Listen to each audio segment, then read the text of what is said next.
Hello Mark, my name is Lida and my student number is S04411056. The title of the speech is Color Blind or Color Breath by Mellody Hobson. I'm a freshman in NCUE, so it's 2006. My friend Harold calls me. He's running for U.S. Senate in Tennessee. And he says, Mellody, I desperately need some national press. Do you have any ideas? So I have an idea. I called a friend who was in New York at one of the most successful media companies in the world, and she said, why don't we host an editorial board lunch for Harold?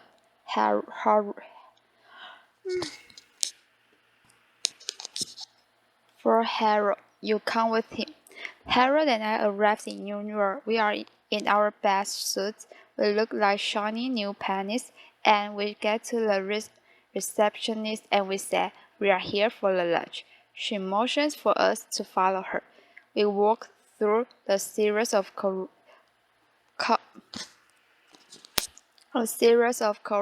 and all of a sudden we find ourselves in a stark room. At which point she looks at us and she says, where are your uniforms? Just as this happens, my friend rushes in. The blood drains from her face. There are literally no words, right? And I look at her and I say, now, don't you think we need more than one black person in the U.S. Senate? And Harold and I applaud. We still laugh about that story, and in many ways, the moment caught me off guard.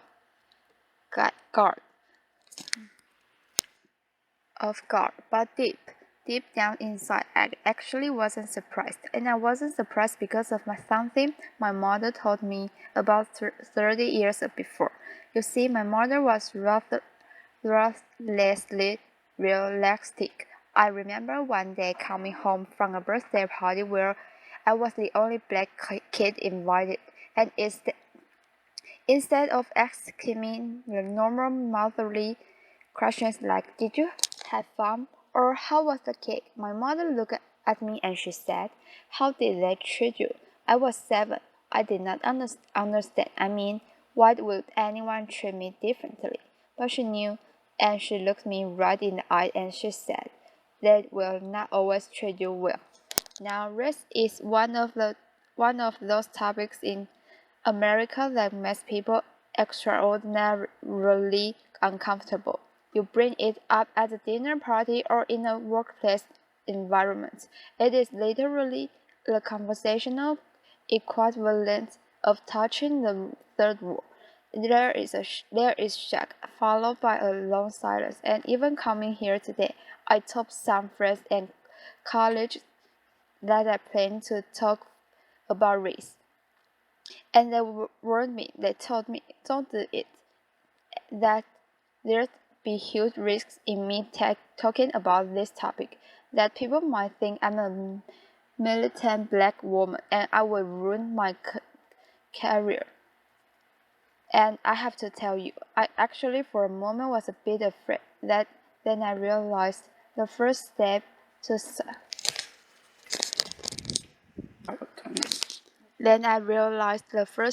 solving any problems is to not hide from it. The first step to any form of action is awareness. And so I decided to actually talk about race. And I decided that if I came here and shared with you some of my experiences, that maybe we could all be a little less anxious and a little more bold in our conversations about race. Now, I know there are people out there who will say that the election of Barack Obama meant that it was the end of racial discrimination for all alternative rights, but I work in the investment business, and we have a saying, the numbers do not lie, and here there are significant quantifiable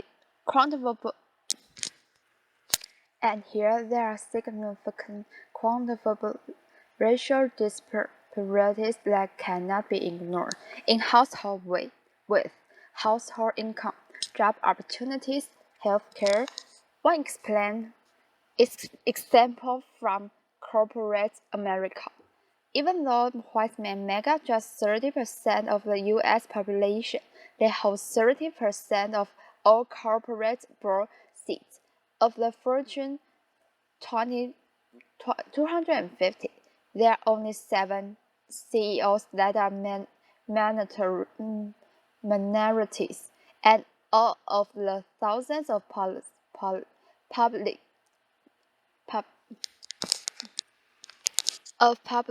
traded companies today, thousands.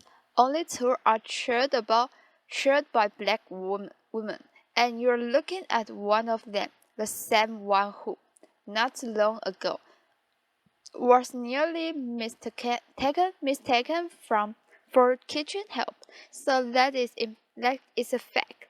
Now I have this thought experiment that I play with myself when I say, imagine if I walk you into a room and it was of a major corporation like ExxonMobil, and every single person around the boardroom were black. You would think that were weird. But if I walk you into a Fortune 500 company and everyone around the table is a white male, when will it be that we think that's weird too? And I know how we got here. Applause.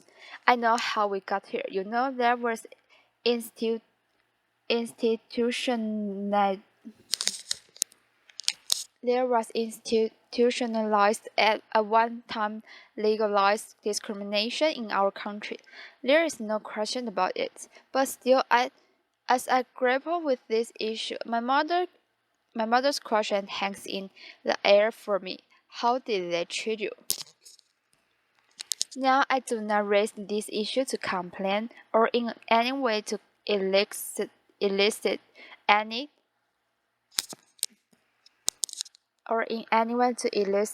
any kind of sympathy. I have succeeded in my life beyond my wildest expectations, and I have been treated well by people of all races more often than I have not. I tell a universal story because it happened. I cite those statistics around corporate board diversity because they are real. And I stand here today talking about this issue of racial discrimination because I believe it threatens to rob any generation of all the opportunities that all of us want for all of our children, no matter what their color or where they come from. And I think it also threatens to hold back businesses.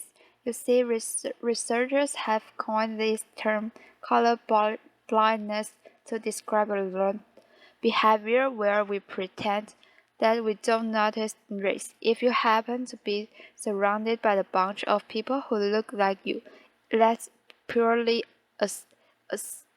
accidental. Now, color blindness, in my view, doesn't mean that there's no racial discrimination and there's fairness. It doesn't mean that at all. It doesn't ensure it. In my view, color blindness is very dangerous because it means we're ignoring the problem. There was a corporate study that said that instead of avoiding race, that the really smart corporation actually deal with it head on. They actually recognize that embracing diversity means recognizing all races, including the majority one. But I'll be the first one to tell you, this subject matter can be hard, awkward, uncomfortable, but that's kind of the point. In the spite of debunked racial stereotypes, the one that black people don't like to swim. I'm going to tell you how much I love to swim. I love to swim so much that as an adult, I swim with a coach, and one day my coach had me to do a drill where I had to swim to one end of a 25-meter pool without taking a breath, and every single time I failed, I had to start over. And I failed a lot. By the end, I got it, but when I got out of the pool, I was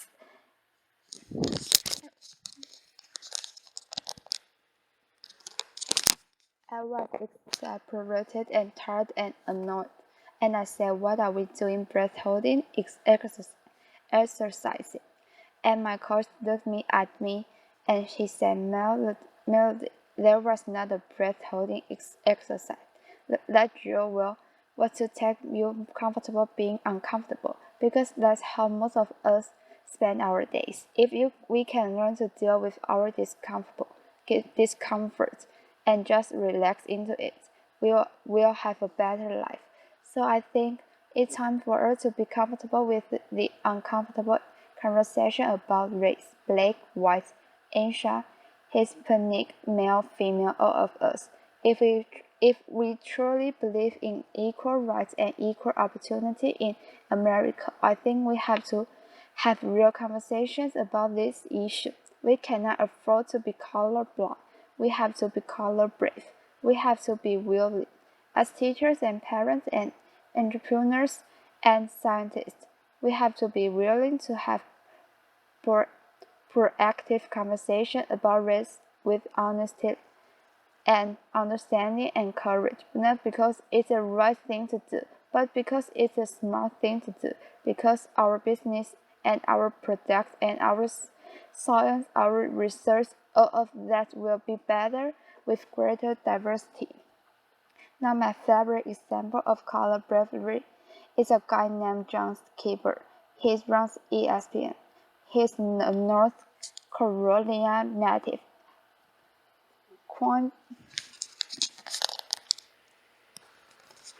Quintessential Southern gentleman white. He joined ESPN, which already had a culture of inclusive and diversity, but he took it up to a notch. He demanded that every open position have a diverse slate of candidates. Now he said the senior people in the beginning bristoled, and they would come to him and say, "Do you want me to hire the minority, or do you want me to hire the best person for the job?"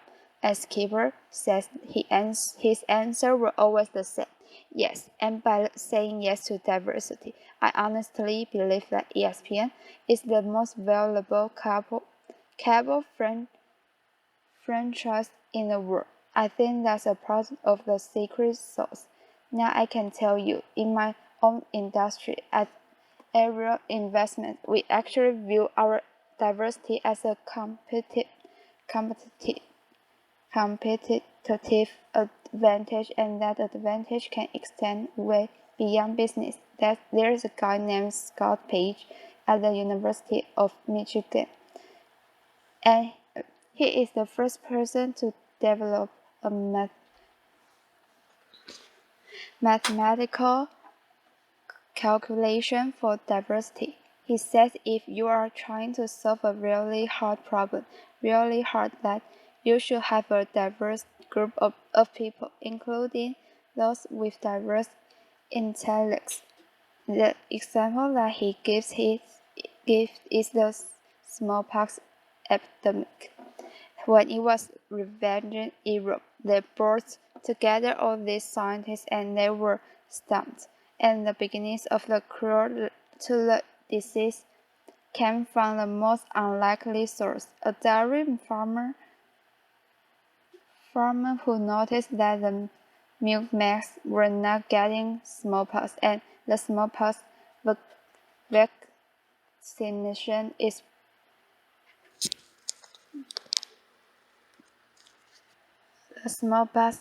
vaccination is proven best because of the dairy farmer. Now I'm sure you are sitting here and you are saying, "I don't run a cable company. I don't run an investment firm. I'm not a dairy farmer. What can I do?" I'm telling you, you can be color brave. If you're part of a hiring process or an admissions process. You can be color brave. If you are trying to solve a really hard problem, you can speak up and be color brave. Now I know people will say, but that doesn't add up to a lot. But I'm actually asking you to do something really simple. Observe your environment at work, at school, at home, and asking you to look at the people around you purposefully and intentionally. Invite people into your life who don't look like you, don't think like you, don't act like you, don't come from where you come from, and you might find that they will challenge your assumptions and make you grow as a person. You might get powerful new insights from these individuals, or like my husband, who happens to be white. You might learn that black people, men, women, children, we use body lotion every single day.